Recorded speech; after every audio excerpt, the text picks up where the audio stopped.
Reprise du Pro D2 entre Vannes et Carcassonne à l'occasion de cette 9e journée de championnat. On se rappelle du contentieux entre ces deux équipes puisque Carcassonne est invaincu à la Rabine, 2 victoires lors des 2 dernières confrontations. Et ce sont les Audois qui ouvrent le score grâce à la pénalité de Gilles Bosch. 3-0 après quasiment 6 minutes de jeu, mais les Vanntais réagissent en force et récupèrent également une pénalité.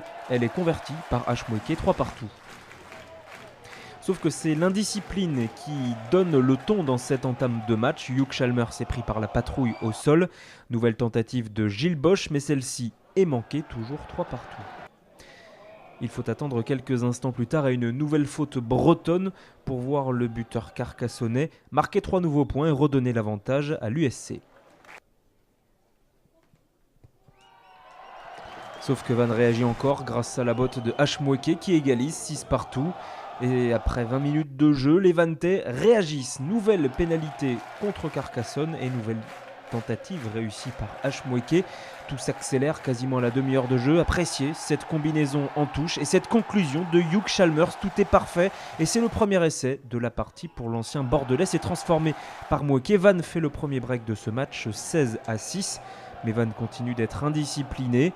Pénalité en mêlée, on s'est écroulé et c'est Gilles Bosch qui réduit l'écart, 16-9 à 5 minutes de la pause. Et comme depuis le début du match, l'indiscipline continue de rythmer cette partie. Et juste avant la pause, Moueke marque une nouvelle pénalité, 19-9. C'est le score à la mi-temps en faveur des Vanntais.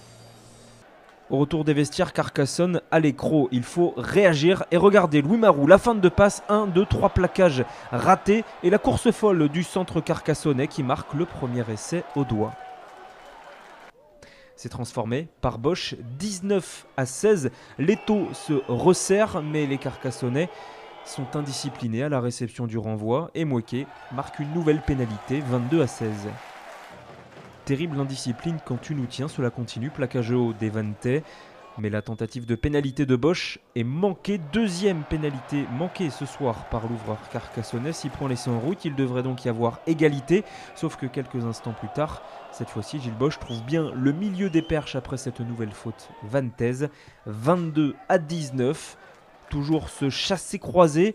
Mais encore l'indiscipline carcassonnaise à Lincost qui rentre sur le côté. C'est un déblayage illicite et Christopher Ilsenbeck entre en jeu, remplaçant Moueke à 100%. Il passe cette pénalité 25-19. Vous en avez marre vous aussi de voir des fautes? Eh bien malheureusement ça continue dans ce match. Gilles Bosch marque une nouvelle pénalité, 25-22. Il reste un quart d'heure à jouer, mais cette fois-ci Vannes ne va pas perdre ce duel face à Carcassonne. Chalmers s'offre un doublé avec ce bon décalage en bout de ligne grâce à la sautée de Boutier. Et Ilsenbeck transforme, 32-22, 10 points d'avance pour les Vanntais qui ne s'arrêtent pas en si bon chemin. Ilsenbeck pour Boutier stoppé à quelques centimètres de l'embut. Suivez bien Burgot en position de demi de mêlée qui joue cet ultime pick and go et marque le 3e essai breton, 37-22, 39-22 avec la transformation d'Ilsenbeck également à 100% ce soir. C'est un match plein des buteurs vanntais, c'est surtout une victoire non bonifiée de Vannes, 39-22. Mais surtout, les Vanntais ont vaincu le cygne indien après 2 revers consécutifs à la Rabine face à Carcassonne.